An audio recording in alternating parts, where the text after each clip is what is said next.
Hola, hola, ¿cómo están, amigas y amigos de Fuerte y Claro? Bienvenidos una vez más a este su espacio aquí en el streaming de La República. Como todos los días, muy feliz de acompañarlos de 3 a 4. Manuela Camacho por aquí con lo mejor de las noticias del día, el análisis de la coyuntura a solo semanas de un evento muy importante, la segunda vuelta electoral. Hoy vamos a seguir analizando algunas nuevas posturas en política, contradicciones y momentos que merecen tener un espacio, pero antes de empezar, quiero darles un anuncio. Ok, en breves instantes el switcher me va a avisar cuando les pueda dar el anuncio. Mientras tanto, entonces, ¿qué les parece si hablamos un poco de lo que vamos a abordar hoy? Pues resulta ser que, si usted recuerda, y si no, ya le vamos a poner una serie de videitos para refrescar la memoria, Rafael López Aliaga había dicho con firmeza que no iba a respaldar a Keiko Fujimori, sobre todo porque estaba molesto porque Keiko en una primera etapa no lo apoyó con la narrativa del fraude. Porque estaba molestísimo con la candidata fujimorista, decía que ella se estaba sumando a aceptar una serie de resultados que él considera no solo ilegítimos, sino ilegales y producto de un fraude doloso. Como tenía en mente esa postura y estaba molesto, ofuscado porque Keiko en una primera etapa no le convenía hablar de fraude y porque muchos de sus voceros incluso empezaron a señalar que Rafael López Aliaga estaba hablando de algo para lo que no tenía pruebas, entonces dijo que no iba a votar por ella. Resulta ser que ahora la respalda. El partido Renovación Popular ha sacado un comunicado que vamos a ver en solamente instantes, en el que hace malabares para decir voten por Keiko Fujimori sin mencionar a Keiko Fujimori. A ver, vamos a ver el comunicado, por favor. Switcher. Para poder analizar qué es lo que está. Ahí está. Por el bien del Perú, Renovación Popular se mantiene firme en la lucha pacífica y de respeto a nuestra democracia, defendiendo el derecho al sufragio y a la voluntad popular de todos los peruanos, que continuará sin tregua hasta alcanzar la verdad y la justicia para que los hechos fraudulentos de este proceso no se repitan jamás y no queden impunes. Reafirmando nuestros valores democráticos y priorizando la defensa del Perú. Y acá viene lo más interesante. Invocamos a todos los peruanos a votar pensando primero en nuestra patria. No al voto en blanco, no al voto viciado, no al voto por el comunismo e izquierda radical. ¿Quién considera el señor Rafael López Aliaga que es el comunismo y la izquierda radical? Evidentemente el señor Roberto Sánchez. Por eso lo que está diciendo, en otras palabras, sin querer caer en una contradicción directa, es voten por Keiko Fujimori. También hay un video, un byte que tenemos de la declaración que dio en el mismo sentido de este comunicado, donde habla sobre a qué partido va a endosar en esta segunda vuelta. Vamos a escucharlo.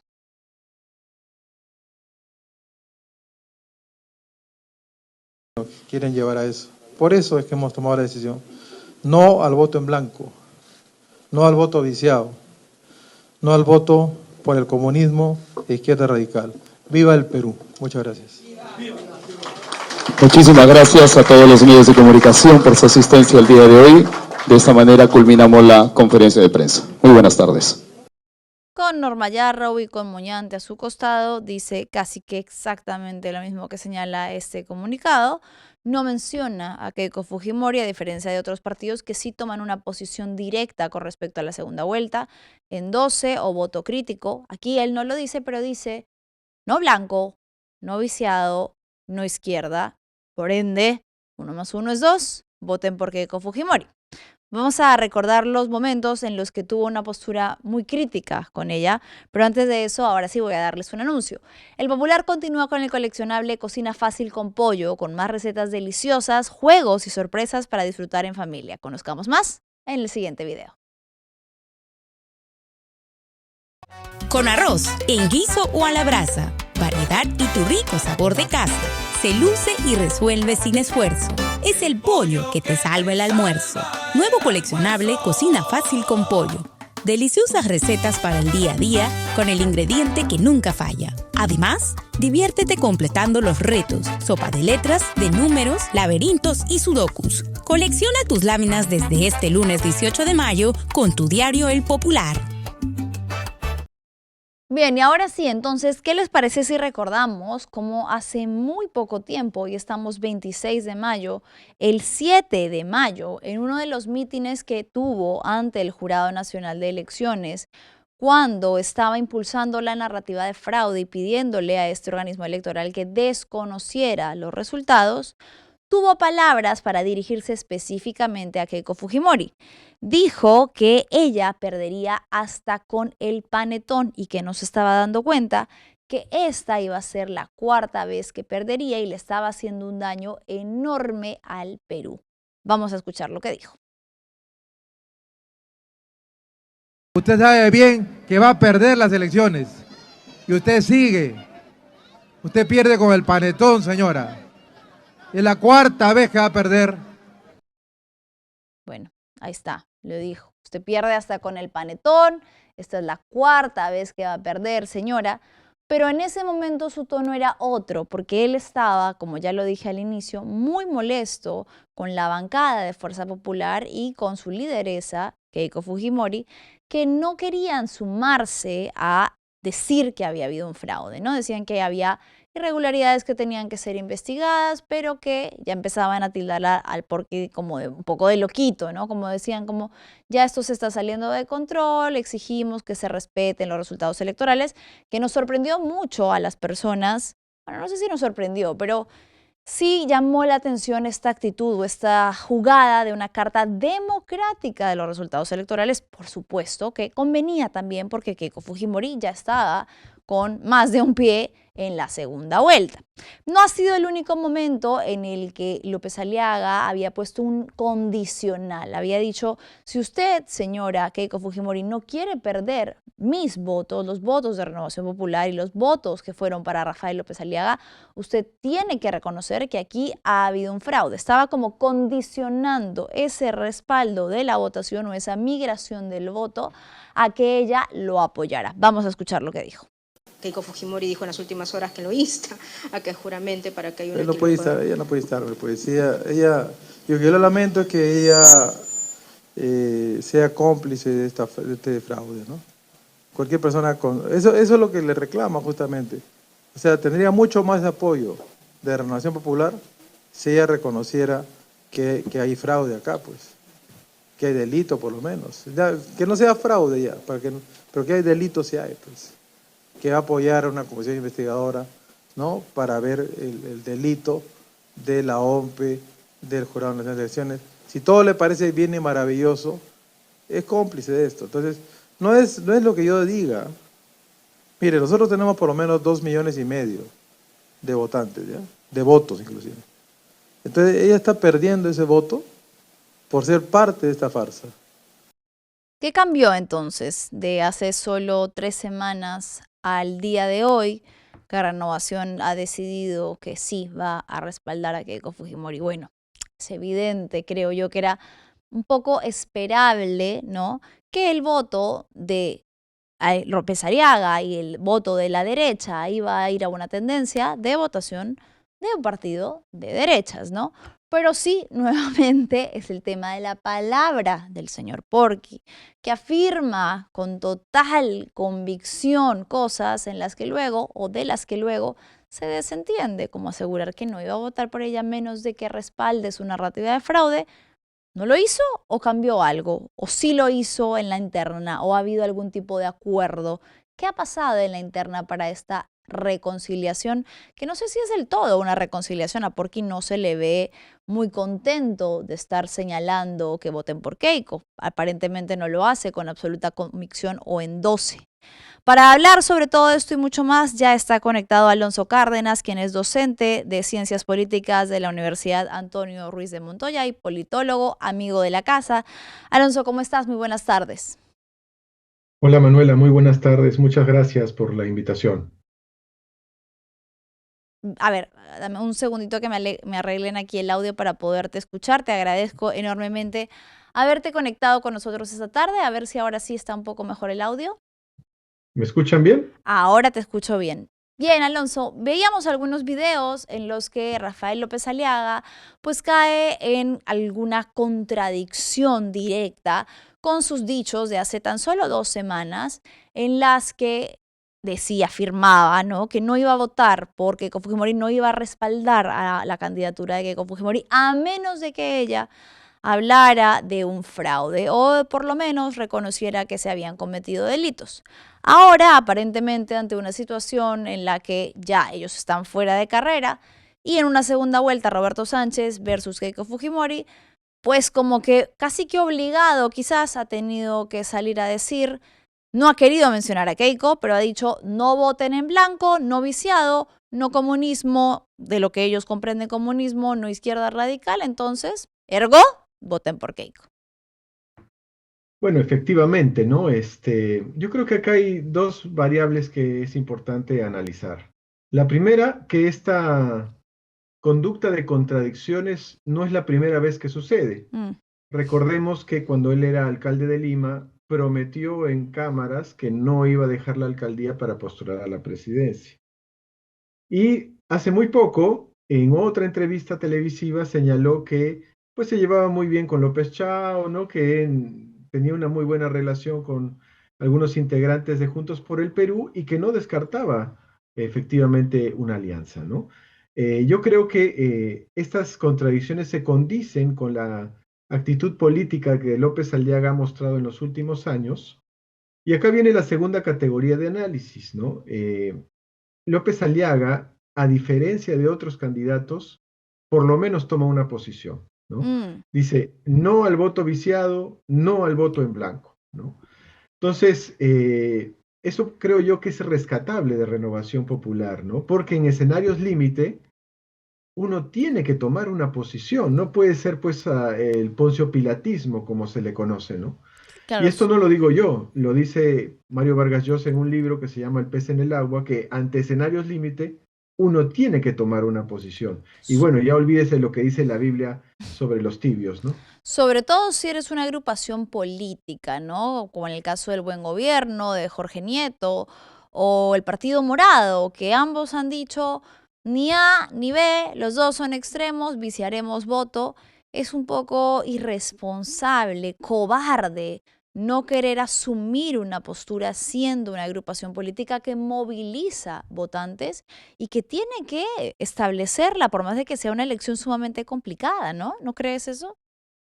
Bueno, y además también hay otros actores que, digamos, se están alejando del ponciopilatismo, ¿no? Por ejemplo, Ricardo Belmont, que no es santo de mi devoción, Sí. ha mostrado una posición clara, ¿no? Ha dicho, nosotros vamos a respaldar al señor Roberto Sánchez, ¿no? Justo Y de en la eso íbamos academia, a hablar. Para poder verlo, mientras que tú sigues hablando del tema, vamos a ver el comunicado en pantalla que ha sacado el partido Obras, en el que ha dicho directamente, como tú mencionabas, que van a respaldar al partido político Juntos por el Perú y al candidato presidencial Roberto Sánchez, debido a la grave polarización política y social que exige reconciliación nacional, estabilidad democrática y unidad, y que el partido denunció irregularidades en el proceso electoral, así como el silenciamiento y discriminación sistemático de su candidatura presidencial por parte de importantes medios de comunicación. El último es que pone esos dos y arriba pone que han sostenido una posición principista e invariable, primero la patria, segundo el partido, tercero las personas. Esos son sus tres argumentos, pero como tú bien dices, sí toma el coraje de decir voy a respaldar tal candidatura o tal otra, no en el medio, no en el ambiguo. efectivamente, ¿no? Yo creo que en escenarios límite, lo más responsable es tomar una posición, sea cual sea, ¿no? Sí. Pero López Aliaga ha tomado una posición, más allá de sus contradicciones históricas que hemos aquí señalado. El señor Ricardo Belmont ha tomado una posición, más allá si es o no es santo de nuestra devoción. Y yo creo que ante escenarios tan complejos como los que vive el país, seguir el ejemplo pues de Poncio Pilatos no es lo más adecuado, ¿no?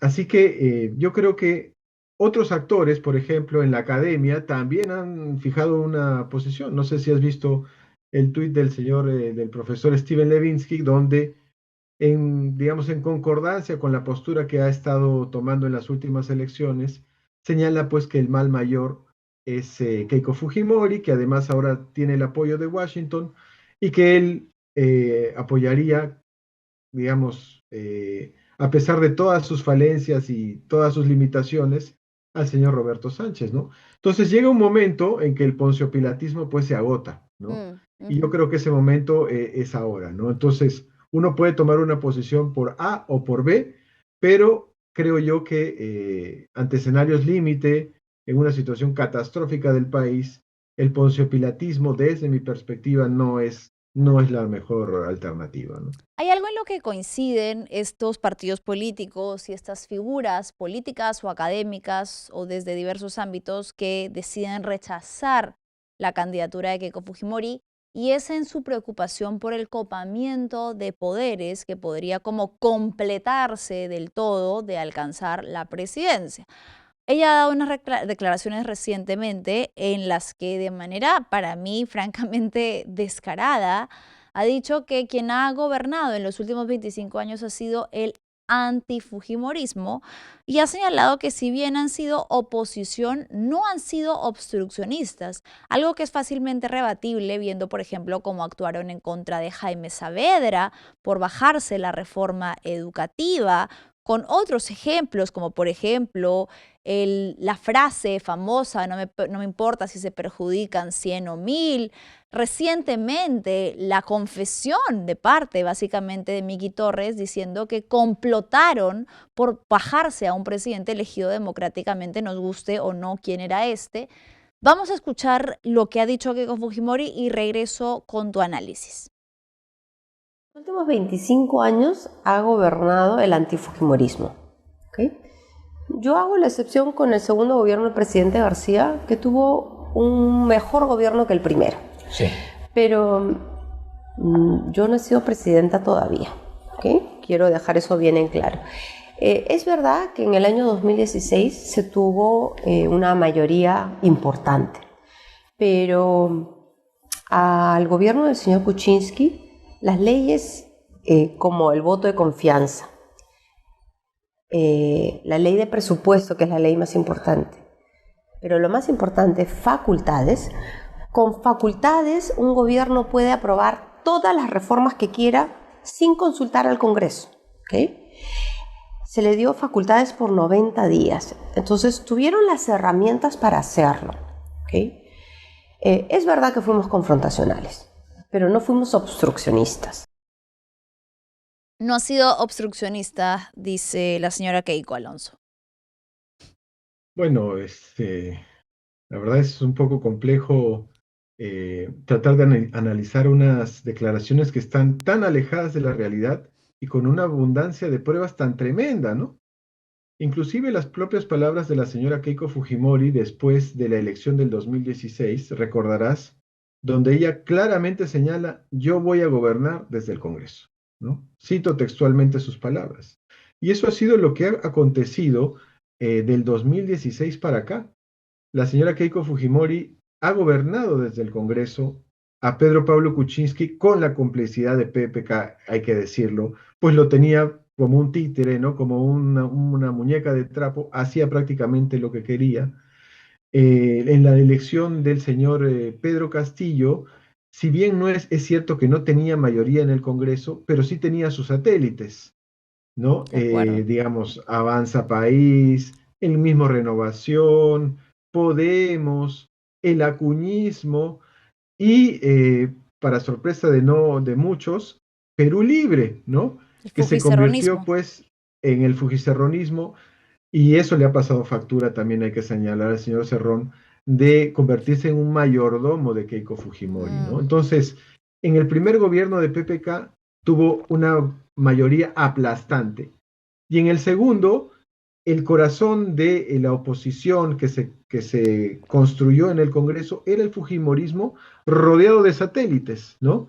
Como los que te acabo de mencionar, y esos son los que han aprobado las leyes pro crimen, han designado a los funcionarios, a los magistrados del Tribunal Constitucional, han puesto prácticamente a la mala a la nueva Junta Nacional de Justicia, controlan al señor defensor del pueblo, han vuelto a aquellas personas señaladas como en el Ministerio Público, que eran los los hermanitos del señor Inostroza. Entonces, en el ajedrez político, hemos como que vuelto a los 90, ¿no?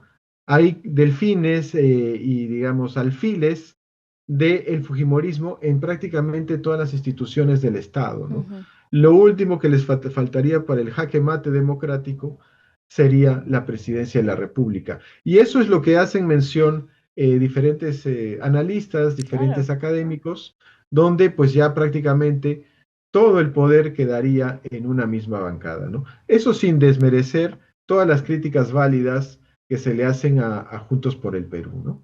Hablando de las críticas hacia Juntos por el Perú, una de las mochilas más pesadas con las que sigue cargando Roberto Sánchez es la figura de Antauro Humala, una persona con ideas y principios que han sido antidemocráticos, contrarios a los derechos humanos. Una reciente encuesta de Ipsos hablaba de esta percepción que tenía la ciudadanía sobre la cercanía de Antauro con Roberto Sánchez. Vamos a ver qué es lo que señaló la población en esta encuesta para poder analizarlo.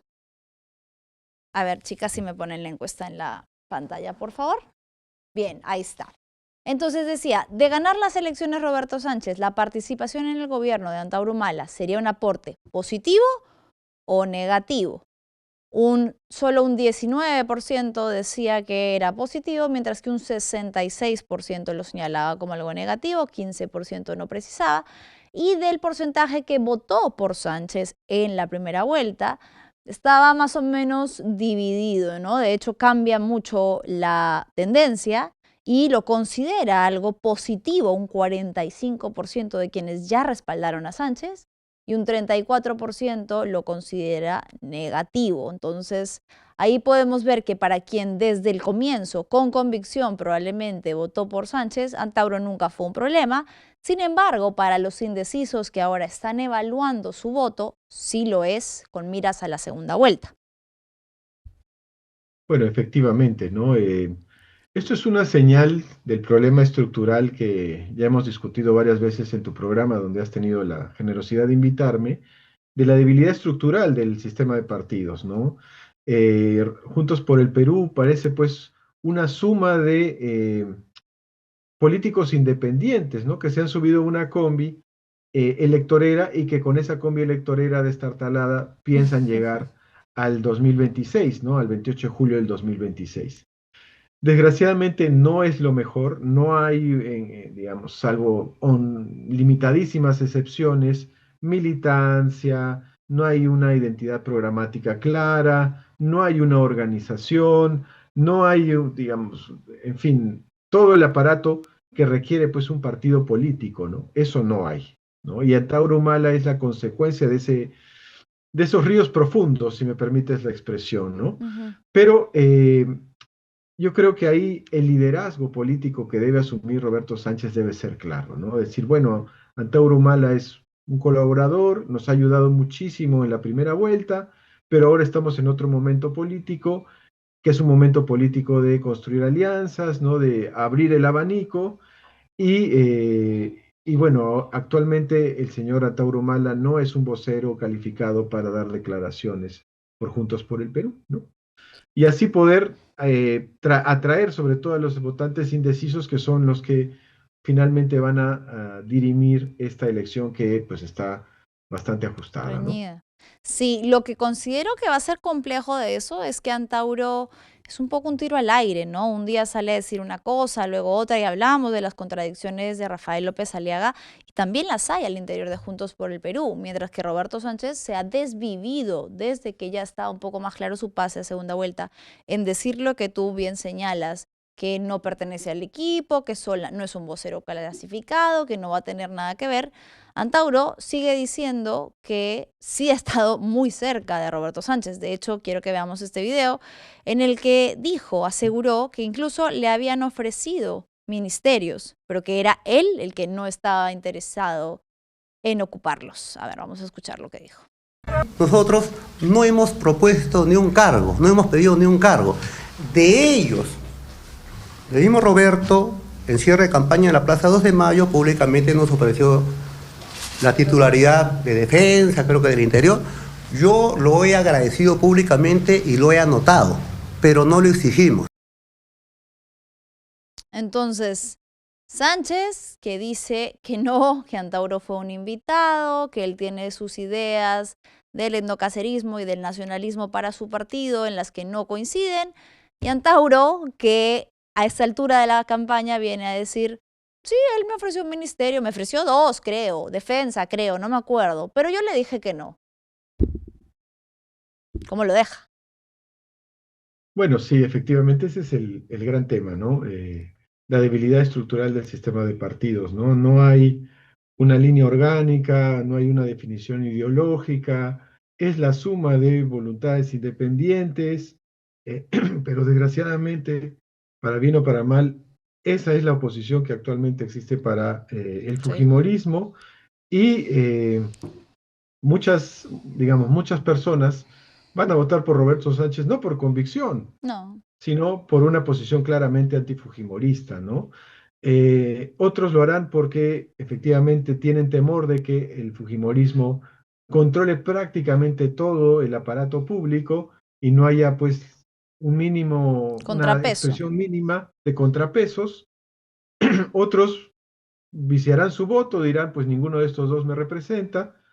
Y bueno, vamos a ver cuáles son los resultados de las elecciones, ¿no? Yo creo No que falta nada. a pesar de que falta muy poco, hay dos factores que pueden haber equilibrado un poco la balanza, ¿no? El primero, las declaraciones, como mencionabas muy bien, de Miki Torres, que algunos equiparan es el nuevo nosotros matamos menos del señor Treyes, ¿no? Sí. Yo creo que no llega a tal a gravedad como sucedió con Treyes, pero es el primer error grave de la campaña de segunda vuelta de Fujimorismo, ¿no? Y el Bien. segundo fue el debate, ¿no? Donde se suponía que iba a haber, todo era improvisación y caos en Juntos por el Perú, y no fue así, ¿no? Tuvieron un equipo bastante solvente y lo que se esperaba es que el fujimorismo apabullara, no fue así. Hasta me atrevería a decir que Juntos por el Perú ganó 1-0, ¿no? Y esos dos factores podrían tal vez empezar a equilibrar un poco más la balanza, que por lo que se ve en las últimas encuestas es desfavorable para el señor Roberto Sánchez, ¿no? Sí, de acuerdo contigo. Y eso que considero que no ha habido muy buena articulación de ideas. Sin embargo, siento que sí, al menos en el ámbito de la percepción, es probable que el debate lo haya ganado el equipo técnico de Juntos por el Perú, que supo recordarle ciertas cosillas al fujimorismo. ¿Qué esperar, Alonso, para cerrar de este nuevo debate? Nos vemos ahora sí ante la posibilidad, ante el hecho, la realidad de que se enfrenten Roberto Sánchez con Keiko Fujimori este domingo. ¿Qué esperar del debate? Bueno, a mí lo primero que me sorprendió del debate técnico fue la audiencia, ¿no? Muchísima gente que en otras elecciones pues toma estos debates técnicos con total irrelevancia, ahora sí se conectó. Y eso puede ser una señal del gran interés que puede haber en el debate ya de los candidatos, ¿no? En el debate principal, ¿no? Como tenemos ese antecedente, pero existe la posibilidad de que el debate presidencial defina mucho, sobre todo aquellos que están indecisos, ¿no? Porque números más, números menos, el 80% de los electores prácticamente se ha decidido, ¿no?